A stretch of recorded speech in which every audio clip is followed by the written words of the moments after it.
Saudara-saudari yang terkasih dalam Kristus, selamat berjumpa kembali dalam Renungan Harian Katolik di hari Sabtu 9 Maret 2024.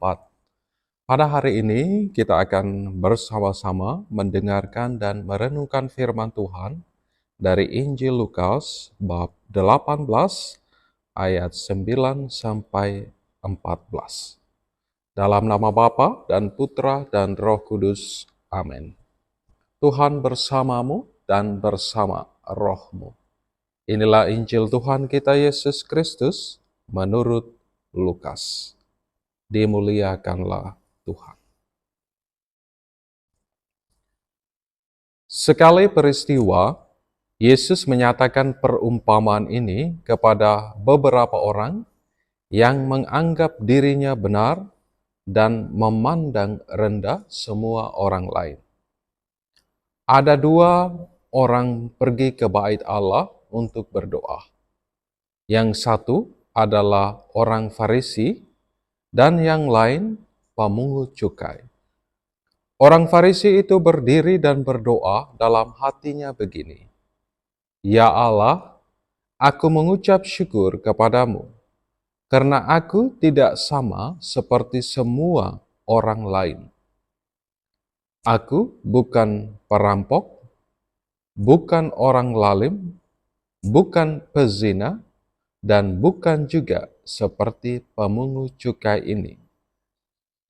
Aku berpuasa 2 kali seminggu. Aku memberikan 1/10 dari segala penghasilanku." Tetapi pemungut cukai itu berdiri jauh-jauh. Bahkan ia tidak berani menengadah ke langit.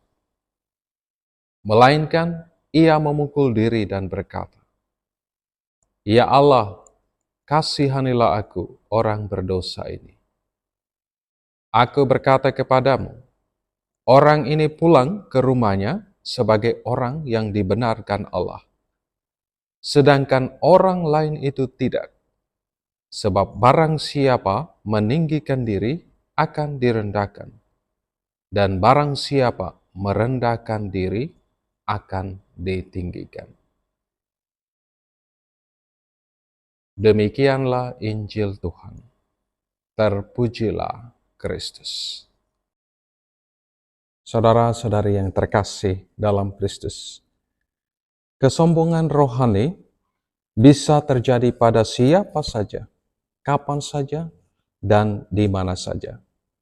Kadang tanpa kita sadari, kita memegahkan kesalehan dan juga segala kebaikan yang telah kita lakukan di depan orang lain, dengan harapan itu semua bisa diketahui dan diakui secara publik. Kita kadang menjadi lupa diri bahwa segala yang kita miliki, segala sesuatu yang kita peroleh dalam hidup ini, hanya karena kasih dan kemurahan Tuhan. Bukan kita yang kuat, tetapi Allah yang Maha Kuasa, yang Maha Dahsyat berkarya di dalam diri kita.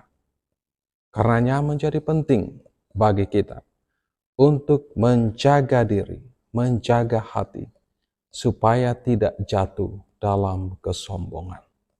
Saudara-saudariku yang terkasih dalam Kristus, hari ini melalui perikop Injil Lukas, kita diajak untuk merenungkan kesombongan religius dari orang Farisi dan kerendahan hati seorang pemungut cukai. Kesombongan religius yang ditunjukkan oleh orang Farisi dapat kita lihat dalam dua hal berikut. Pertama, dia mengandalkan kebenaran diri sendiri.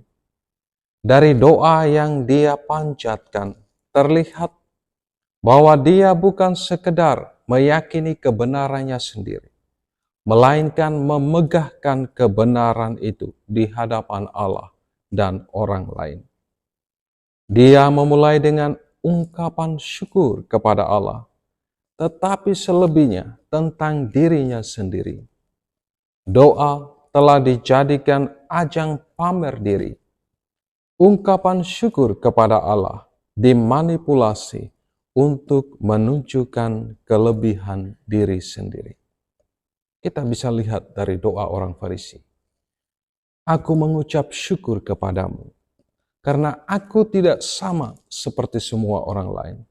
Bukan perampok, bukan orang lalim, bukan pezina, dan bukan juga seperti pemungut cukai ini. Aku berpuasa 2 kali seminggu. Aku memberikan 1/10 dari segala penghasilanku. Karena merasa dirinya sudah suci dan tak bercacat celah, orang Farisi merasa tidak lagi memerlukan belas kasihan dan anugerah keselamatan dari Tuhan. Saudara-saudariku yang terkasih, bentuk kesombongan kedua dari orang Farisi adalah memandang orang lain begitu rendah. Dalam doanya, dia mengatakan demikian, aku bukan seperti pemungut cukai ini. Memang dalam pandangan publik waktu itu, orang Farisi mempunyai alasan untuk menempatkan diri di atas pemungut cukai. Para pemungut cukai dianggap rendah dan dibenci oleh masyarakat. Mereka dianggap sebagai antek penjajah dan menyengsarakan bangsa Yahudi. Di sisi lain, golongan Farisi merupakan pemimpin masyarakat, baik secara politis maupun religius, sebagai pemuka agama. Jadi secara status sosial, orang Farisi memang memiliki keuntungan daripada para pemungut cukai. Keuntungan secara sosial ini dianggap berlaku juga secara spiritual. Mereka menilai diri mereka di hadapan Allah lebih tinggi daripada para pemungut cukai. Mereka telah salah menggunakan ukuran yang demikian. Kelebihan di hadapan orang lain secara sosial tidak berlaku di hadapan Allah. Bukan yang dilihat manusia, yang dilihat Allah. Manusia melihat apa yang di depan mata, tetapi Tuhan melihat hati. Barang siapa meninggikan diri akan direndahkan, dan barang siapa merendahkan diri akan ditinggikan. Saudara-saudariku yang terkasih, berbeda dari orang Farisi, pemungut cukai menyadari dengan benar bahwa hidupnya tidak benar di hadapan Tuhan. Dia berdiri jauh-jauh. Dalam doanya, dia bahkan tidak berani menengadah ke langit. Dia tahu diri, dia adalah orang berdosa. Kesedihan terhadap dosanya ini, dia ungkapkan di dalam doanya. Ya Allah, kasihanilah aku, orang berdosa ini. Yang dia minta hanyalah kemurahan dan belas kasih Tuhan. Hanya sebuah permohonan yang tulus. Permohonan yang lahir dari ketidaklayakan diri di hadapan Allah. Saudara-saudariku yang terkasih dalam Kristus, dari perikop Injil Lukas yang kita dengar bersama hari ini, kita bisa belajar bahwa tidak ada alasan bagi setiap kita untuk memegahkan diri. Hidup dan semua yang kita miliki bukanlah pencapaian kita, melainkan hanyalah pemberian dari Allah. Tidak ada yang kita miliki yang tidak kita terima dari Allah. Karenanya sudah sepantasnya kita tetap rendah hati di hadapan Allah dan selalu menyadari kerapuhan dan kelemahan manusiawi kita yang selalu membutuhkan kerahiman dan belas kasih Allah. Semuanya hanya karena anugerah Tuhan. Mari kita persembahkan semuanya demi kemuliaan Allah. Soli Deo Gratia, Soli Deo Gloria. Berkat Tuhan beserta kita sekalian, Bapa, Putra, dan Roh Kudus. Amin.